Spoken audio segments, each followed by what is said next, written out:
El señor Jaime González es el director de un periódico que ha dado exclusivas tan importantes como esta. Fíjense ustedes, Venezuela, paraíso en derribo.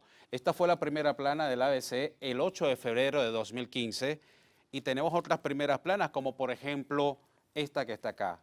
ABC, el chavismo paga el lujo de Podemos. Esta primera plana es del 16 de febrero de 2015 y así otras que le vamos a mostrar en la medida en que vayamos desarrollando temas interesantes, no solamente con respecto a Venezuela, sino también con respecto al desenvolvimiento del panorama europeo. Don Jaime, bienvenido al Venezolano Es un de España. placer y un saludo muy fuerte a todos los venezolanos. Qué bueno, ¿qué le parece que Grecia parece que quiere salirse del euro? ¿En qué nos va a influenciar eso a nosotros los ciudadanos europeos? Bueno, yo creo que Grecia no quiere salirse del euro.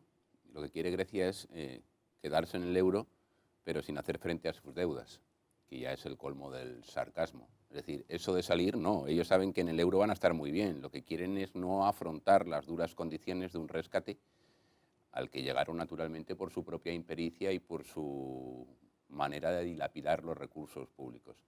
Pero eso de que los griegos se quieren ir, no. Los griegos se quieren quedar y seguir viviendo a costa del resto de los europeos. Me estoy refiriendo al gobierno, separo al pueblo griego, que sé que lo está pasando mal, y la verdad es que se le abren a uno las carnes cuando ven pues, las escenas de la gente en la calle, que son impropias de un país que está en el corazón de Europa. Claro, cuando hablamos de los griegos, precisamente usted lo aclaraba, no hay que involucrar al pueblo Naturalmente griego como tal, que sino no, naturalmente a las que no. acciones de gobierno que quizás no han sabido administrar, como efectivamente lo han demostrado, todos los tres rescates, los rescates que van hasta ahora y que son dineros públicos de la Unión Europea. Eso es así, y para que nuestros telespectadores se den cuenta de lo que supone Grecia, les voy a dar 3 datos que se van a poner los pelos de punta. En el año 2008 más concretamente, cuando las finanzas de Venezuela se vienen definitivamente abajo, vamos a quedarnos con un dato. El sueldo medio de los funcionarios en Grecia, que es un país que tiene un sistema productivo prácticamente nulo, es decir, no genera, no hay industria, el sueldo medio de los funcionarios en Grecia era el más alto de la Unión Europea, superior incluso al sueldo medio de los alemanes. Las pensiones eran superiores a las pensiones que se reciben en España. Y otra serie de macroindicadores económicos que te vienen a determinar clarísimamente que aquello era un Estado, y aún sigue siéndolo, que vive naturalmente del dinero del resto de los socios.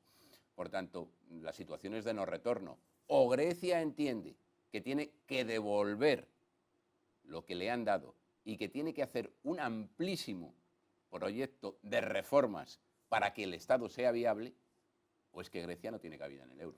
Pero tú acabas de decir algo que es importante, Grecia no tiene industria, no produce lo que come, digámoslo de alguna manera, entonces ¿cómo es que la Unión Europea fue capaz de prestarle tanto dinero a un país que no tenía cómo pagarlo? Bueno, porque el proyecto de Europa estaba basado en el concepto de la solidaridad, que es un concepto que en el papel es muy bonito, es muy hermoso, pero que eso luego se tiene que traducir en la práctica.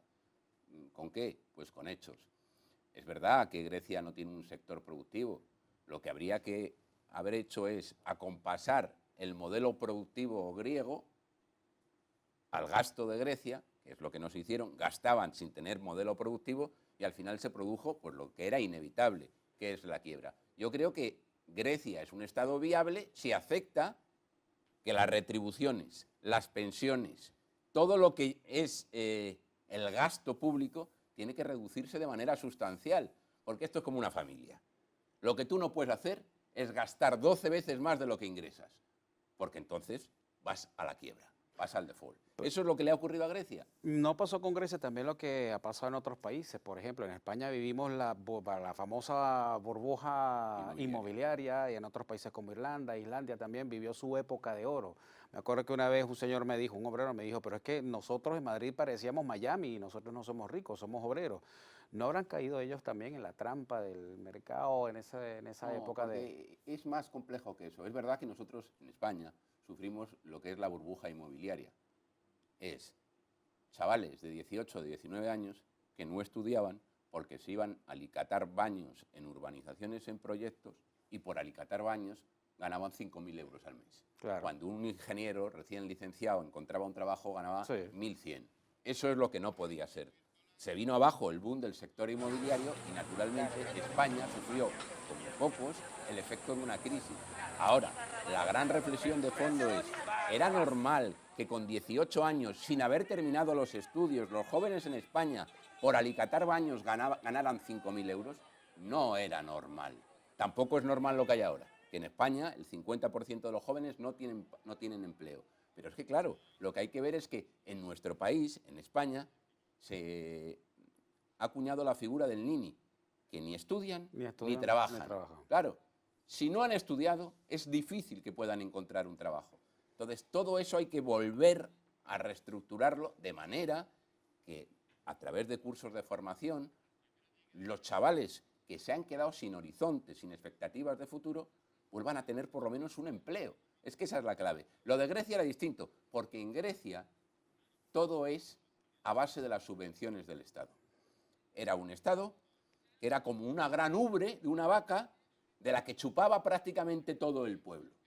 El sueldo de los ferroviarios eran de 3.800 euros al mes, superior al sueldo de los ferroviarios de cualquier país de Europa, cuando además, por la propia orografía de Grecia, pues los trenes eran de trayecto reducido.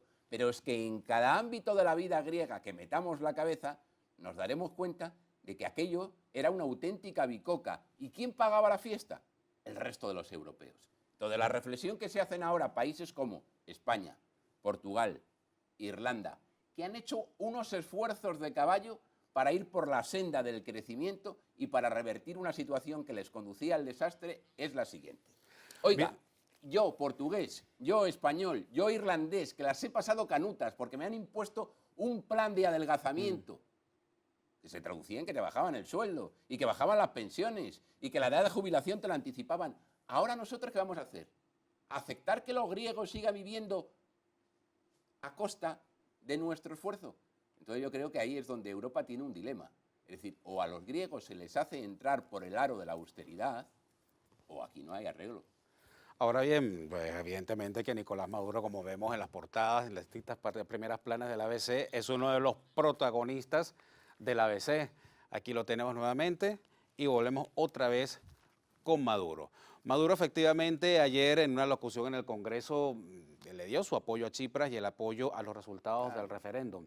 Ahora, ¿esto qué significa? ¿Es una buena compañía para Tsipras, que forma parte de la Unión Europea, el hecho de que un gobernante fracasado como Maduro le esté dando el apoyo a Grecia?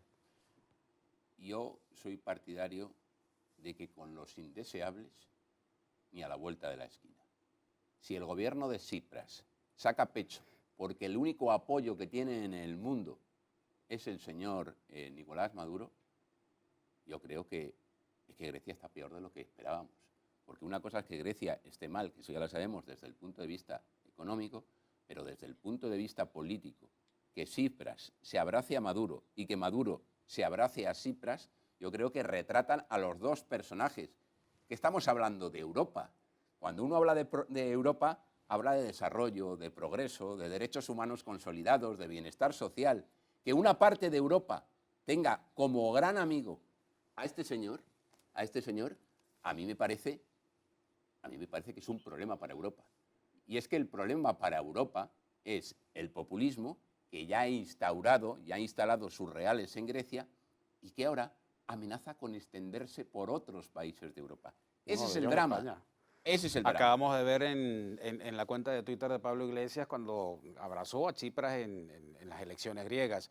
Ahora Tsipras, pues, o por lo menos Maduro le da el abrazo a Tsipras. Claro. Y Tsipras abraza a Pablo Iglesias. Sí. Y Pablo Iglesias tiene un capital político que pareciera que se está acrecentando en España. Es decir, de cara a las elecciones generales españolas, pudiéramos tener otro Tsipras en España, o a lo mejor una combinación de Tsipras más Maduro a la española. Yo te iba a decir que no digas eso ni en broma. Pero es una amenaza real. Es verdad que está allí en el escenario. Pero es verdad que hay una amenaza real. Y yo creo que el populismo siempre hace lo mismo, ¿no? Juega con el sufrimiento de la gente. Y es verdad que en España estamos saliendo ahora de una crisis económica que ha zarandeado todas las estructuras del sistema. Ahí ha echado la caña a pescar el señor Pablo Iglesias y su grupo de camaradas para tratar de venderles una Arcadia feliz, un paraíso que no existe. yo no conozco otra receta para salir de la crisis que el trabajo y el sacrificio. Estas recetas populistas que consisten en si nosotros ganamos se abrirán las puertas del cielo y las dificultades desaparecerán de Europa, eso es una falacia. Es verdad que yo me resisto a aceptar que Podemos pueda llegar al gobierno en España. Pero me imagino que eso pasaría en su día también en Venezuela, porque en España decimos, y aunque gobernara Podemos, Podemos no podría hacer nada más que seguir los cauces de la democracia, porque esto es Europa, porque hay un estado de bienestar, porque arriba está Francia, España un poquito no es más Cuba. arriba estaba Alemania, porque España no es Cuba. Bueno, pero vosotros, yo me imagino que No los es Venezuela, venezolanos mejor diríais dicho. también vosotros en su día, Venezuela no es Cuba. Sí, lo dijimos. Lo dijiste, dijimos ¿no? mucho, sí. Y al final Venezuela ha terminado como Cuba. Como Cuba. Por cierto, Cuba de aquella manera se está abriendo mientras las puertas de Venezuela, de tu país, siguen cerradas a cal y canto.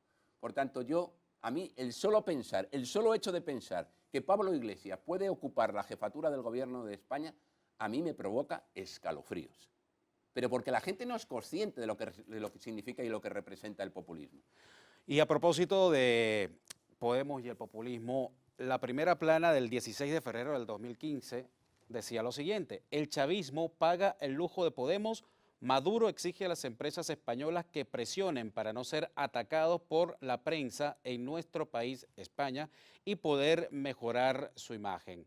Y acá en la fotografía, detalle del complejo residencial del Country Club de Caracas, un barrio exclusivo de la ciudad, en cuyos apartamentos se alojaron los dirigentes de Podemos. ¿Qué más se ha sabido sobre ese tema tan polémico como es la financiación por parte del gobierno venezolano a este partido político? Bueno, se le ha aportado al Tribunal de Cuentas una copiosa documentación proveniente de Venezuela que trataría de demostrar lo que parece una evidencia, y es que durante mucho tiempo el chavismo alimentó a los que hoy son líderes dirigentes de Podemos. ¿Cómo?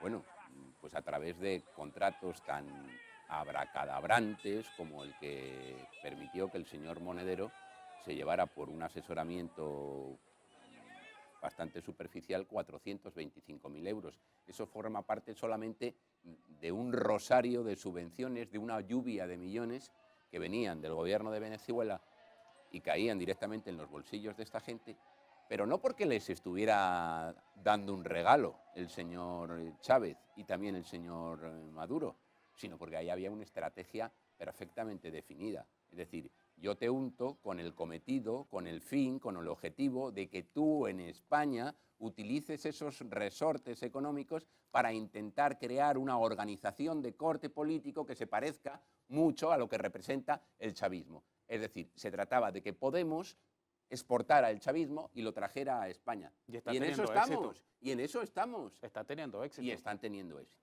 Por eso están teniendo éxito. Aunque usted me diga que no lo diga ni en broma, No desafortunadamente hay que reconocerlo, el chavismo está penetrando en España y de alguna manera está teniendo éxito. De hecho, lo ha dicho este señor que tenemos acá, tan amigo del ABC, Diosdado Cabello, el segundo del gobierno de Nicolás Maduro. Podemos ya está en España, pero vamos a seguir analizando un poco estas primeras planas para saber en qué han parado estas noticias. Esta, por ejemplo, Maduro detiene a 15 grandes empresarios. La Organización Internacional del Trabajo exige explicaciones por los arrestos clandestinos. ¿Qué ha pasado con esta investigación? ¿Se siguen deteniendo de manera clandestina empresarios españoles o venezolanos? Tú como buen venezolano lo sabes mejor que yo. ¿Cuál es la estrategia del chavismo?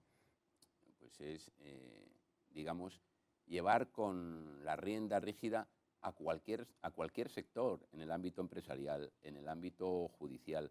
Allá donde haya algo que vaya en contra de los intereses del chavismo, el chavismo y el madurismo ahora se mueve. ¿Qué consistía esto? Pues en provocar detenciones que duraban un relativo tiempo de empresarios venezolanos con el fin de estigmatizarles, de marcarles. Muy parecido a lo que hacía en su tiempo el nazismo. Es decir, te ponían una señal... No lo diga ni en broma. No, es eso así. Es la estrategia de estigmatización. Claro. Cuando el chavismo a un empresario le señala con el dedo, le está diciendo, hemos tomado nota, tú eres un discrepante, te voy a cercenar tu libertad de opinión te voy a libertar, te voy a cercenar tu libertad empresarial y a partir de ahora eres un proscrito. ¿Y qué es ser un proscrito en Venezuela? Pues alguien que naturalmente está coartado para ejercer la libertad y a partir de ahí estar sometido a las riendas de un gobierno, en este caso el del señor Maduro. Y volvemos con otra primera plana, esta es del 15 de febrero de este año, 2015. Maduro amenaza con expropiar a las empresas españolas. Aquí tengo que ponerme un poco los lentes porque este tipo de letra parece que fue un poco más pequeño, pero no importa. Vamos a ver. Chantajea a 7 grandes compañías para que el gobierno impida los ataques de la prensa a Podemos y se oculten los vínculos desvelados por ABC de su número 2, Diosdado Cabello, con el narcotráfico. De esto vamos a hablar más adelante, pero tú hablabas, Jaime, de unas investigaciones que están en curso y que aportan pruebas del financiamiento de Venezuela a Podemos. Te quiero hacer 2 preguntas. ¿Qué ha pasado con esa investigación? ¿Qué ha pasado con esas pruebas? ¿Cuándo vamos a escuchar una sentencia definitiva del tribunal o cómo van procesándose esas investigaciones? Es muy complicado, porque ellos juegan con una ventaja, me refiero a los de Podemos, dado que cuando reciben la financiación todavía no está constituido lo que es Podemos, establecer una relación causa-efecto entre un dinero que sale de Venezuela y la financiación de un partido político, cuando Claro. ese partido político no existía, es más complicado.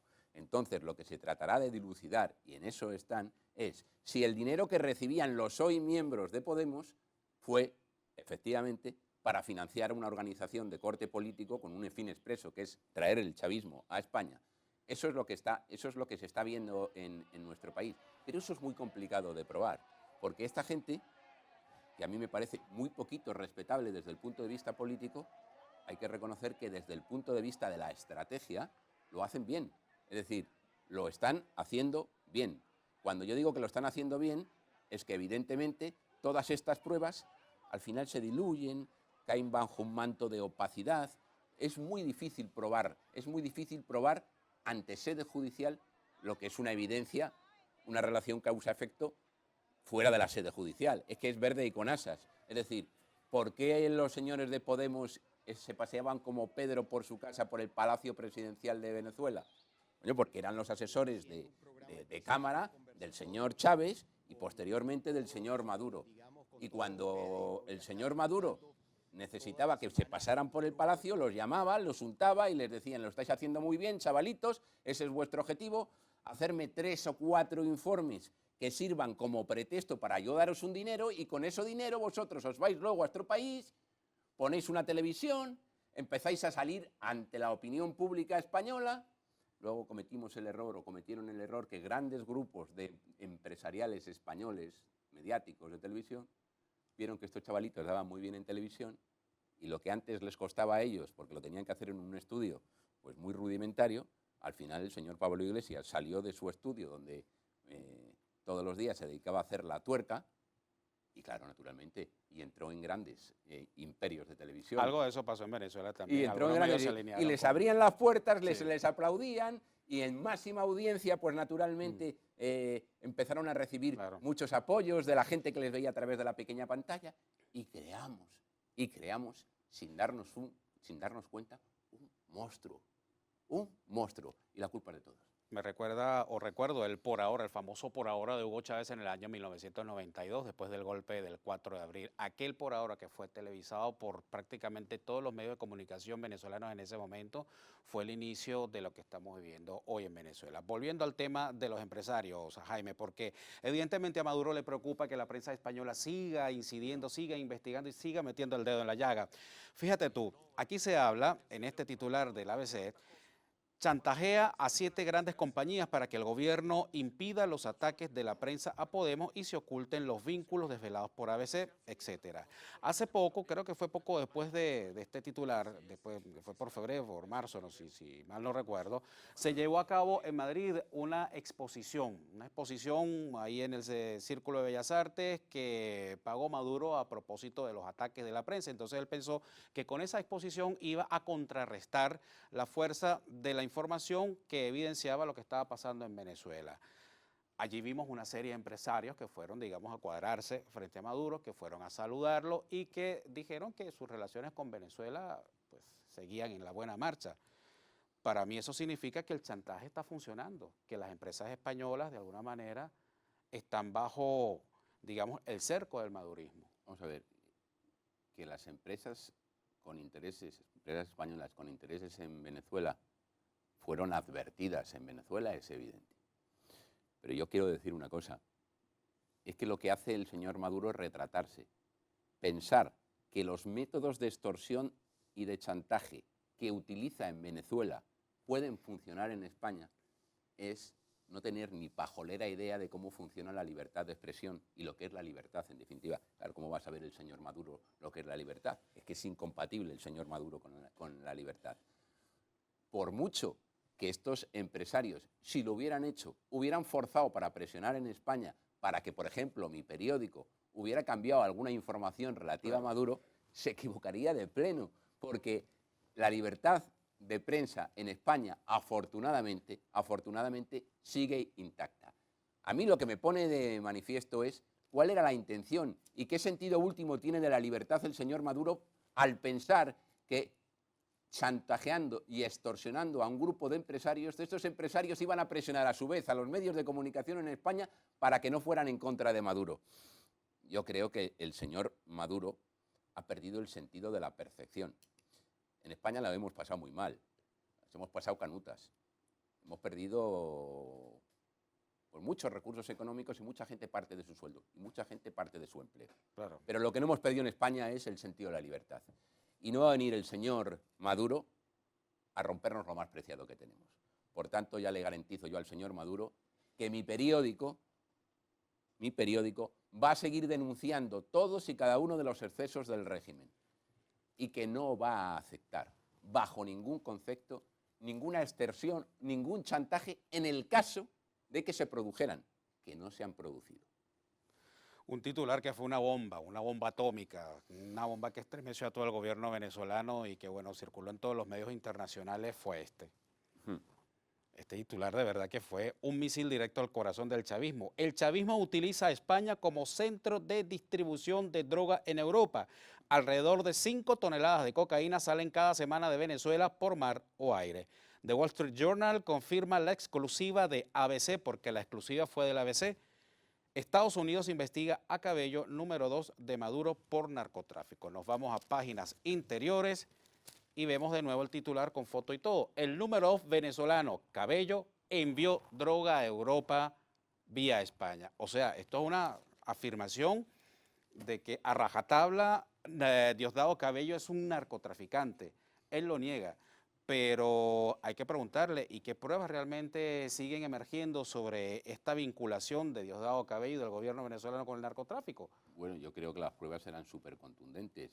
Primero, y 4 meses antes de que lo desvelaran un grandísimo titular, el de Wall Street Journal, ABC ya se había adelantado.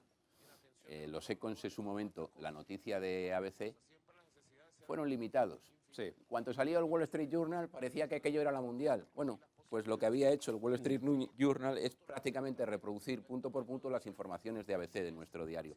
Aquello puso muy nervioso al señor Diosdado Cabello. Lo puso muy nervioso, hasta el punto que yo creo que perdió el sentido común, perdió el sentido de la perspectiva, salió meneando las manos como él suele de manera colérica, anunciando querellas, que esto no iba a ser, no iba a quedar impune y que mi periódico, el ABC, formaba parte de una organización secreta de corte de ultraderecha.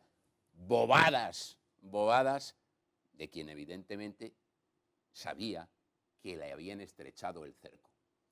La prueba evidente de que todo lo que dijo ABC, es decir, que él estaba al frente de una operación de narcotráfico de la que se estaba lucrando, y no solo él, sino otros miembros del régimen venezolano, es que en lugar de cumplir su amenaza, de ir corriendo a los tribunales de justicia, a ti mañana te acusan de narcotraficante sin pruebas y tú te vas inmediatamente al juzgado. Yo haría lo mismo. Este señor lo anunció hace 5 meses. Y han pasado 150 días y mi periódico todavía está esperando la demanda, la querella o el recurso judicial que el señor Diosdado Cabello considere oportuno. Pero no ha llegado nada. ¿Y por qué no ha llegado nada? Pues porque si llega, naturalmente, se tendría que celebrar un juicio con todas las garantías. Un juicio aquí. En España. Aquí. Y aquí los juicios señores venezolanos que nos están viendo en Venezuela, aquí los juicios son libres. Y entonces tendrían que enfrentarse dos posiciones. Nosotros aportar las pruebas y él tiene las suyas.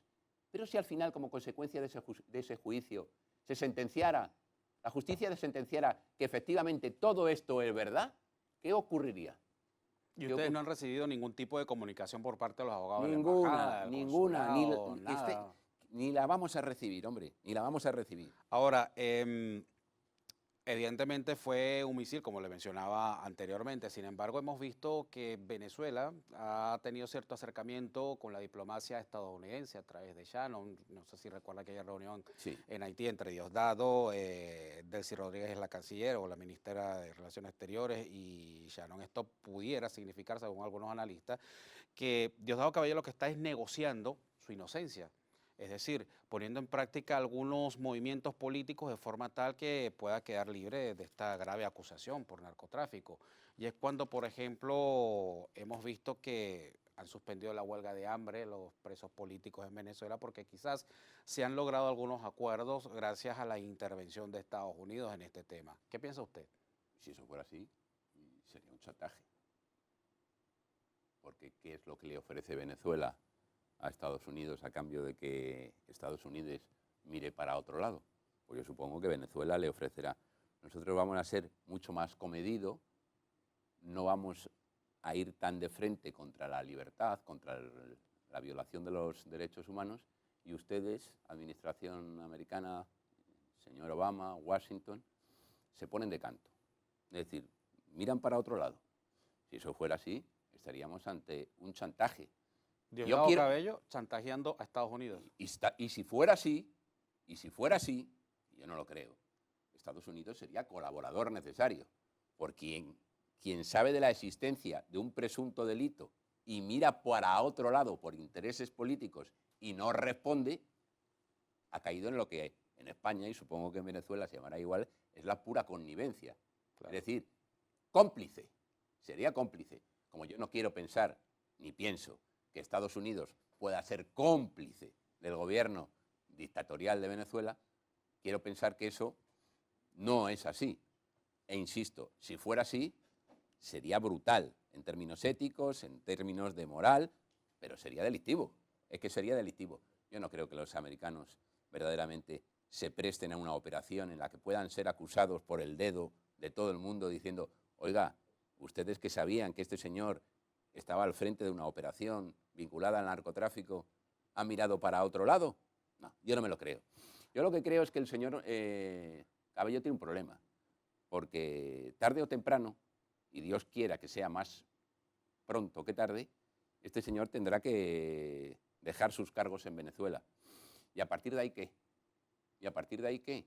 A mí me parece que el miedo que tienen los grandes prebostes del régimen de Venezuela es que saben que esto tiene fecha de caducidad, que un día tendrá que abrirse de par en par las puertas de la democracia y recuperar la libertad perdida en Venezuela. ¿Y entonces ellos qué van a hacer? Claro. ¿Qué van a hacer ellos? Porque ellos tendrán que ser acusados por los crímenes, por los delitos que han cometido. Hombre, si hay justicia, esperemos que sí.